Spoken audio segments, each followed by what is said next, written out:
Bismillahirrahmanirrahim.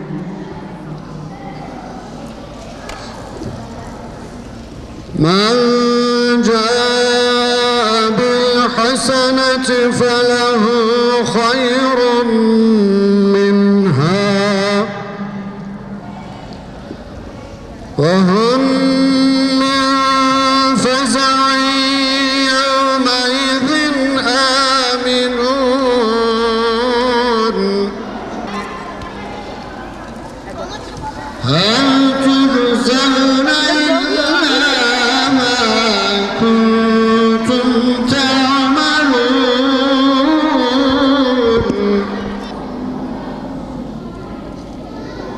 فَمَنِ اهْتَدَى فَإِنَّمَا يَهْتَدِي لِنَفْسِهِ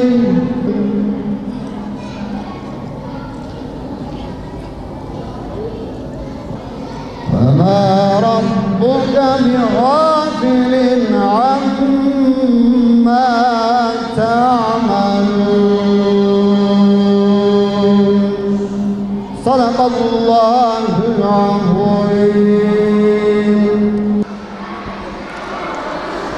20'de bir, 30'da bir veya 40'da bir çocuğumuz burada. Temsilen buradayız. Bingöl'ümüzü emanet edeceğimiz kızlarımız, saadetli yuvalarını kurarak kadınlarımıza, dinimize hizmet edecek kız çocuklarımız ve memleketimizi emanet edebileceğimiz ilimimizi ve ilçemizi erkek çocuklarımız, şu anda burada seçkin hocalarımız ve tabii ki daire görevlilerimiz, tabii ki Kur'an kurs hocalarımız, bizi yakından izleyen basınımız, kendilerine yine huzurlarınızda çok teşekkür ediyorum. Sağ olsunlar, var olsunlar. Cenab-ı Allah hepinizden razı olsun inşallah.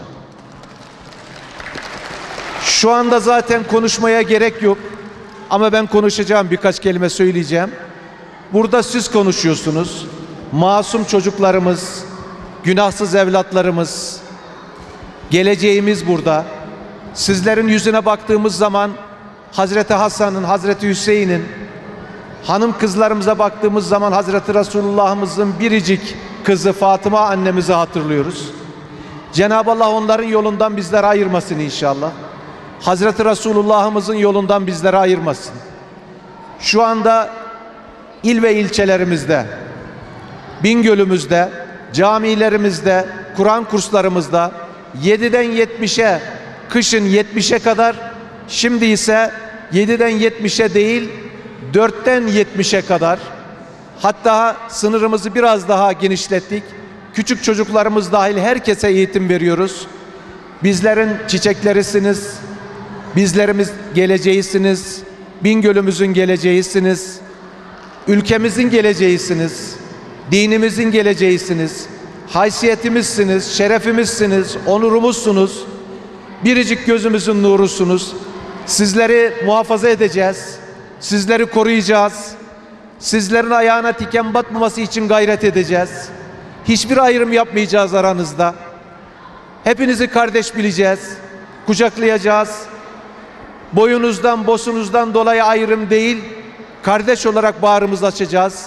Saygın din görevlisi hocalarımız, çok saygın Kur'an kursu hocalarımız sizlere camilerimiz ve Kur'an kurslarımızı açıyorlar. Onun için müsterih olunuz. Perdelerimiz açıktır. İçeride ne yaptığımızı herkes biliyor. Şeffaf bir şekilde dini eğitimi veriyoruz. Bir grubun veya zümrenin değil, Hazreti Resulullah'ımızın, Cenab-ı Allah'ın yolunun temsilcisi olmaya çalışıyoruz. 7'den 70'e herkesi burada temsil etmeye çalışıyoruz. Herkesi kucaklamaya çalışıyoruz. Herkesin imanının kemalatına, ilmihal bilgisine, dini bilgileri tanımasına, camilerimizin bilgi içerisinde olmasına gayret edeceğiz. Ve hepinizi kucaklayacağız inşallah. Değerli hocalarımız, çok kıymetli çocuklarımız, çok kıymetli basınımızın değerli saygıdeğer mensupları, değerli kardeşlerim, şu anda mevcut Kur'an kursumuzun üzerine 150 adet, basınımız bunu yeniden göz önünde bulundursun kardeşlerimiz, 150 adet Fahri Kur'an kursu hocası yeniden atamasını yaptık. Ders ücreti karşılığında geçici olarak görevlendirdik. Kışın da görevlendireceğiz inşallah. Onun yanında yine 15 adet yeniden D grubu Kur'an kursu açma imkanımız var. Yeter ki öğrencimiz olsun. Sokağın ortasında bile Kur'an kursu açabiliyoruz biz. Onları açacağız. Bingöl'ümüzdeki çocuklarımıza gerekli hizmeti, gerekli ihtimamı göstererek onların yad ellerin elinde heba olmasına izin vermeyeceğiz ve onları kucaklayacağız. Bu emaneti Hazreti Resulullah'ımıza, Cenab-ı Allah'a hakkıyla temiz bir şekilde, nezih bir şekilde teslim edeceğiz inşallah. Biraz sonra değerli çocuklarımız, değerli görevlilerimiz, biraz sonra Diyanet İşleri Başkanımız burada canlı yayında bize hitap edecekler. Bu 4-6 yaş grubu çok önemli. 4-6 yaş grubu. Çok değerli muhterem Diyanet İşleri Başkanımız Ali Erbaş hocamızın projesidir. Şu anda 100 binin üzerinde 2017 yılında öğrencimiz vardı. Herhalde tahmin ediyorum bu yıl içerisinde 250 bin, daha sayılar tam ortaya çıkmamıştır. 250 bine yakın öğrencimiz inşallah olacak. Biz de Bingöl'de 4-6 yaş grubuna önem vereceğiz. Kur'an kurslarına önem vereceğiz. Ve ilk hedefimizi inşallah 500 çocuğumuzun 4-6 yaş grubunda okuması, annesinin kucağından alarak sanki Hazreti Resulullah'ımızın kucağındaymış gibi, sanki Hazreti Fatıma'nın, Hazreti Ayşe'nin kucağındaymış gibi onları itimamla, itina ile kucaklayacağız, yetiştireceğiz ve onları hayata hazırlamaya gayret edeceğiz inşallah. Bu dönem içerisinde emeği geçen Emre hocamıza, şube müdürümüz Emre Bey'e, Şemsettin Bey'e, İsa hocamıza, buradaki önemli hocalarımız olan, çok kıymetli, bütün hocalarımız önemlidir ama şu anda sadece bazılarını buraya çağırdık. Mücahit hocamıza, Alaaddin hocamıza, daire müezzin kayyım hocalarımıza, hafızlarımıza, murakibimize, bütün arkadaşlarımıza, basınımıza çok teşekkür ediyorum.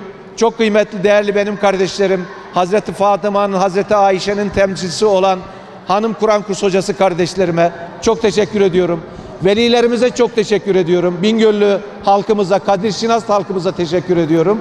Basınımıza yine teşekkür ediyorum. Çok bereketli bir yaz Kur'an kursu geçirmesini temenni ediyorum.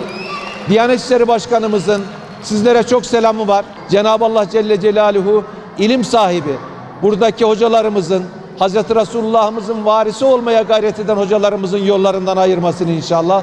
Sağ olun, var olun değerli kardeşlerim.